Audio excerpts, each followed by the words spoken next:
Hey, it's Soraya here.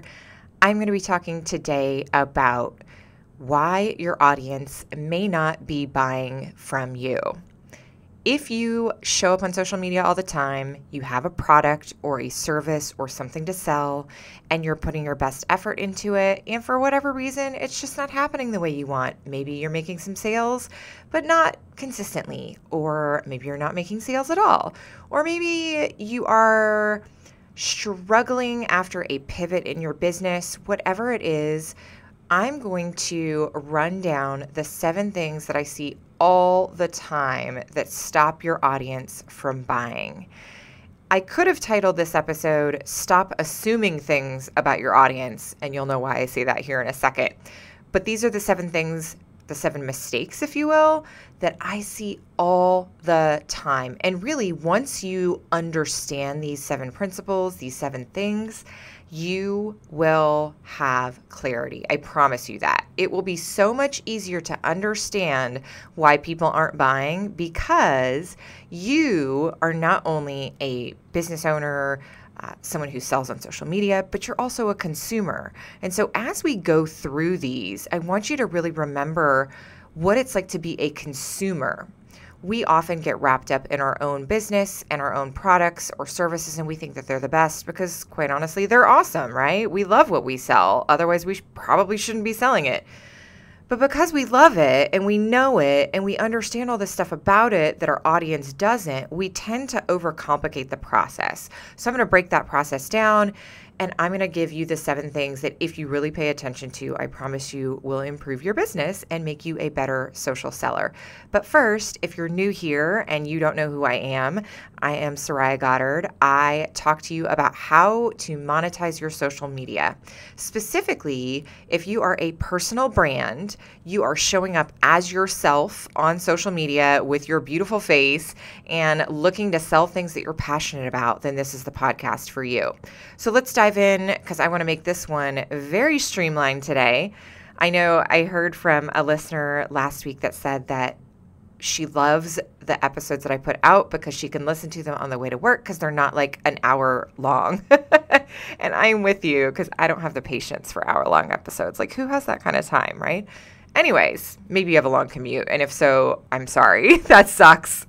But for the rest of us, like, that's a long time to pay attention. Okay, so why your audience may not be buying, aka stop freaking assuming things about your audience. So just to set the stage, if I am scrolling on social media, I am not coming to social media to buy stuff, right? Every once in a while, I might use social media, like, I don't know, get on Instagram and research a hashtag or something weird like that. But 99.999% of the time, I am doing it to, I don't know, relieve stress, be entertained, check in and see, what my favorite people are doing. People are not necessarily showing up on social media to purchase stuff. So that is the background, right? We need to kind of stop the scroll and make sure that people are getting the information that they need to make a purchase or to start making a purchase, to start the process. And there are some human psychology things. I'm not a psychologist, but they're just, if you know a little bit about human psychology, you can use that to your advantage as a social seller. So the first thing, number 1, is your audience may not be buying from you because they're just not paying attention. Okay? They're just not paying close attention. They are sitting in the bathroom, scrolling their phone and thinking about what they have to cook for dinner while your Instagram or TikTok or whatever it is, kind of going. And they see your face, but they're not really paying attention to what you're saying. Or they're listening to your stories, but they're on mute. They're just not paying close attention. And so you as a social seller have to repeat your message, your offer, and whatever it is that you're trying to get across a ton of times. And I don't mean just like 4 times in a day. I mean, if you are looking to sell something, which if you've got a business, obviously you're looking to sell something, you're going to have to talk about that thing all the time. You're going to talk about that thing so often and so many times that you're like, everybody on the planet knows what I do and what I sell. And you're wrong because they're scrolling. they're looking at it and they're hitting like, but their kids are screaming at them, from the other room, "Mom, Mom." So they're not really focused on what you're saying. They are in the school pickup line. They are in the grocery store line. They are in the doctor's office waiting room. They're just doing other things or who knows what. Long story short, they're not paying attention. And so you're going to have to repeat your message a ton of times. So the number one reason why your audience may not be buying, they're just not paying attention to you. No big deal. You're going to catch them eventually if you keep your message consistent over time. Number two, another reason they might not be buying is because they have no clue what you sell. Even though you think everybody knows, they don't know. Sometimes they just don't know. So a couple things. Number one, stop using insider lingo. Now, you have probably learned a ton of stuff about your products and what they do to help people. And in that, there's a language. There's languages for wellness stuff and hair products and beauty products and makeup and, all sorts of things. And you are familiar with that lingo because it's something that you talk about all the time, but your audience doesn't understand many of the words that you use. So you're going to have to be very, very clear. So let me give you an example. When someone says that they are selling a specific product, not everyone always knows what that product is. So I actually, one of the things that I sell is skincare, and there is a product that I have that is a bakuchiol serum. Okay. Now, 90% of you listening to this are like, what on earth is that? Right? I love it. I talk about it all the time. But 90% of the people that are listening to me have no clue what it is. Well, what is it? It's a retinol alternative. Okay, well, guess what? That may have helped another 10% of you understand what it is. But now 80% of you are still confused because you don't really know what a retinol is. You may have heard the term, but you're not quite sure what it does or why you would need it or if it's applicable to you, et cetera, et cetera, et cetera.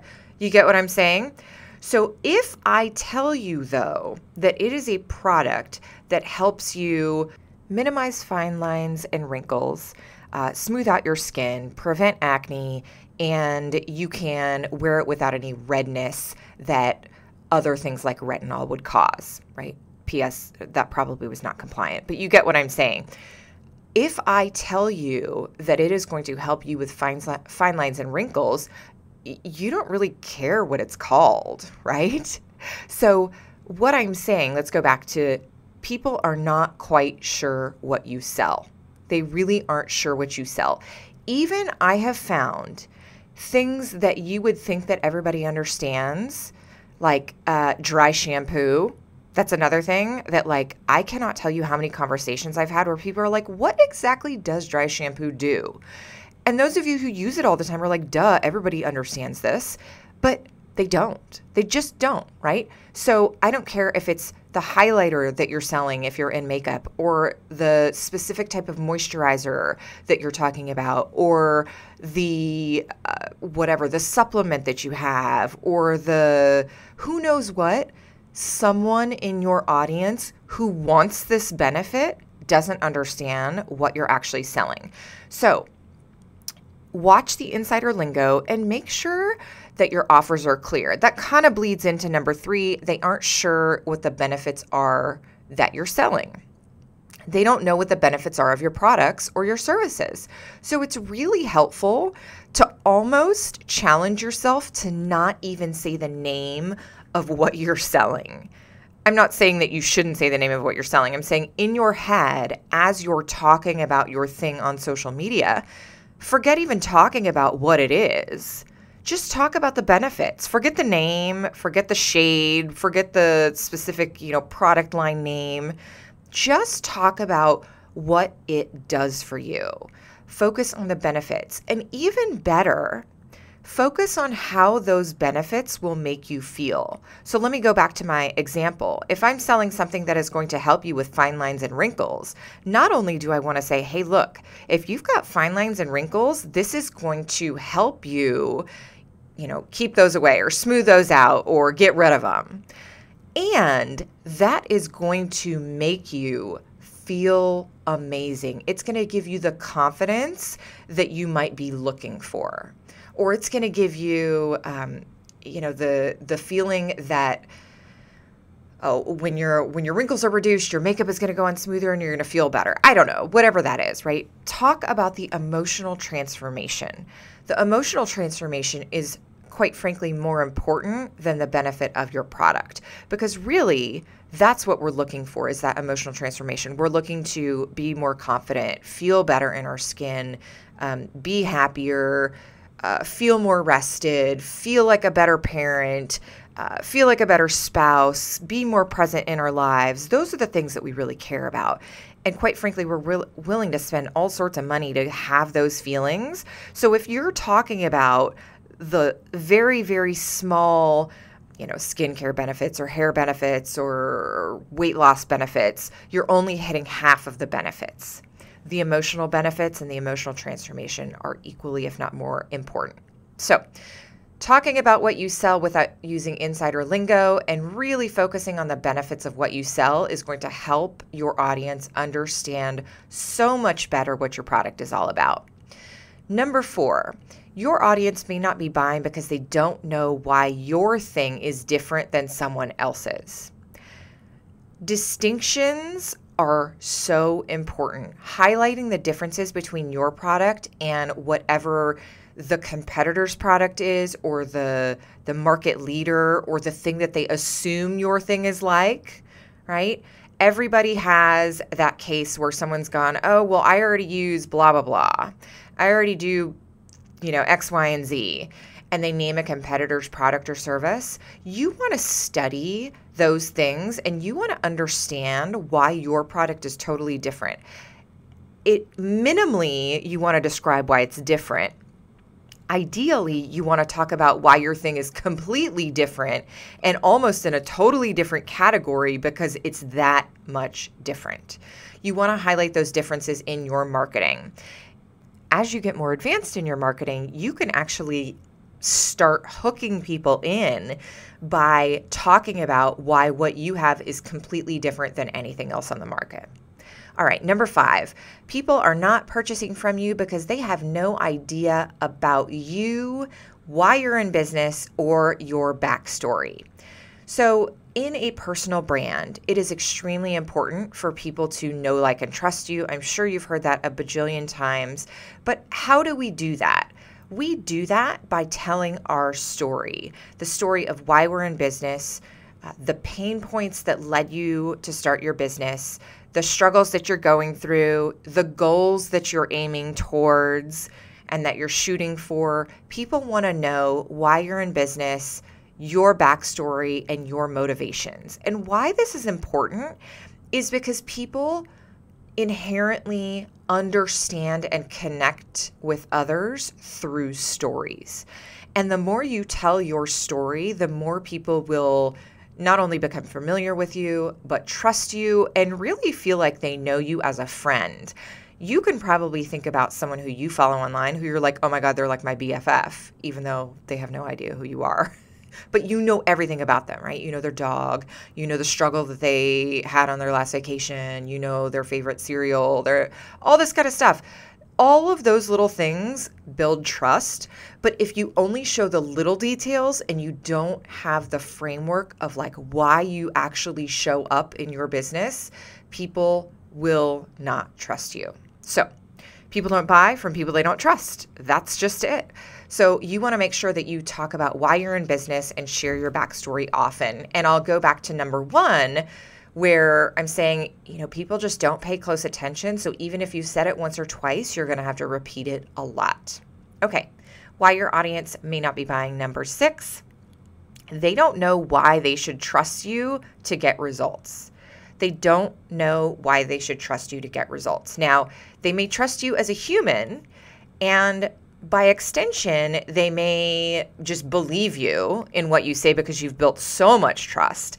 But the best way to get people to trust you is not only to get them to trust you with who you are, but that you've been able to get other people results. How do we do this? Again, we tell stories. We tell stories about the people that we've helped in the past. So that looks like literally telling stories about people that you've helped in the past. as well as showing social proof. Now, social proof can be you interviewing someone you've helped. It can be screenshots of testimonials. It can be video testimonials. It can be before and after photos. It can be lots of different things. But people should know that once they've built trust with you and that they trust you to actually help them, they want to know that you've actually done the thing that you say that you can do. You can get them the weight loss or the skincare or the hair transformation, whatever the transformation is, right? The financial transformation, whatever it is that you're looking to help them with, you want to make sure that they know that you can get them a result. All right. Number 7, why your audience may not be buying. Now, this one is so obvious when you're looking from the outside, but when it's your business, sometimes you completely forget this. They literally don't know how to buy.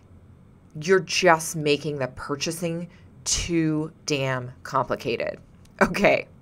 Have you ever wanted to buy something, particularly like from a network marketer or a coach or something like that, and they're like, well, fill out this application, then we'll book a discovery call, then we'll do this, then we'll do that, blah, blah, blah, blah, blah. And I'm like, oh, forget it. Nope, I'm out, dude. Nope. And what do? I go find it from somewhere else. Sometimes we inadvertently make things so complicated that people don't want to make the effort, even though they want the result. So you've sold them on all the other things, 1 through 6 that we've talked about, but now they're ready to purchase and it's too complicated. What we want to do as social sellers is make it as simple as humanly possible. Now, if you are in direct sales or network marketing,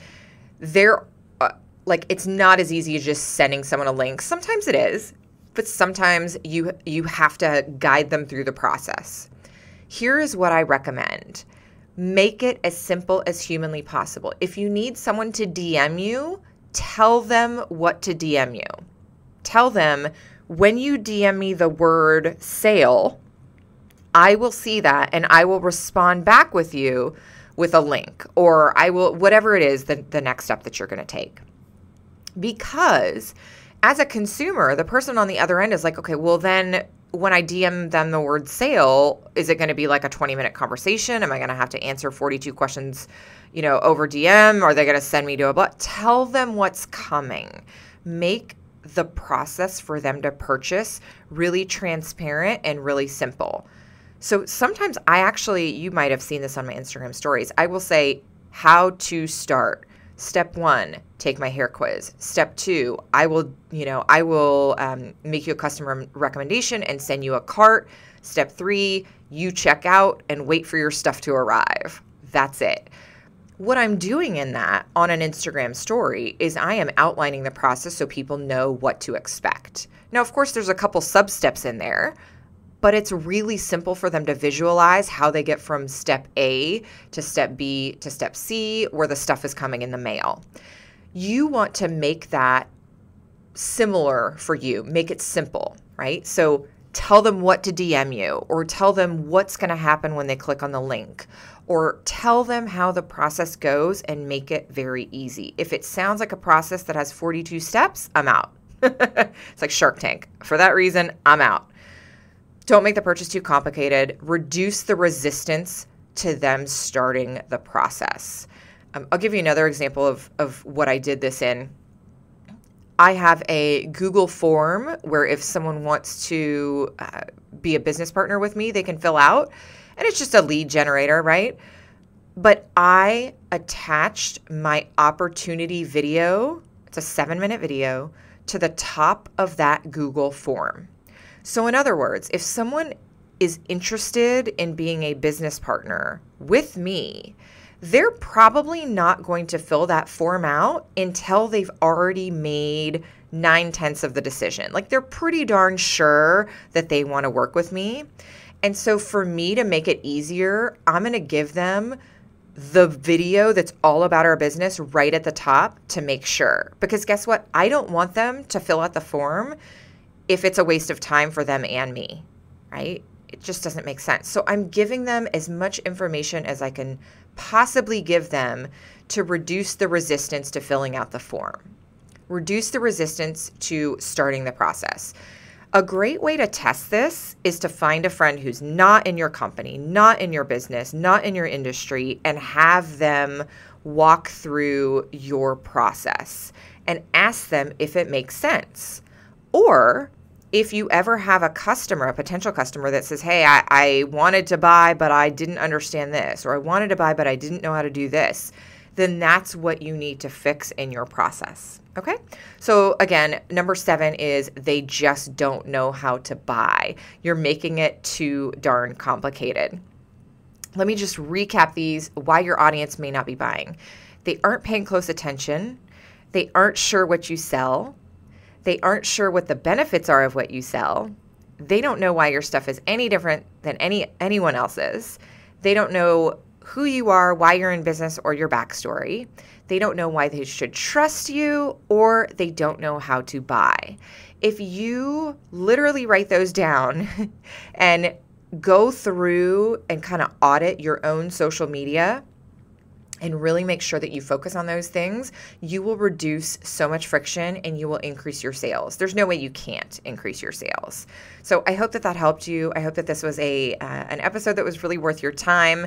Couple quick things before you go. I have a caption list that I have created for you, for people with personal brands, to help you really attack some of these things on social media.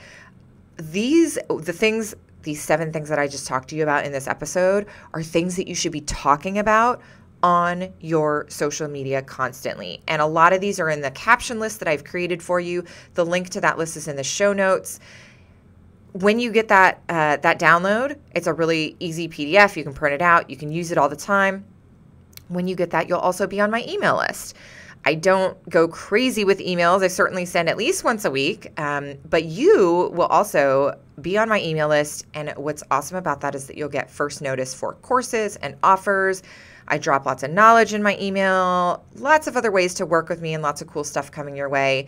So would love to have you on that list.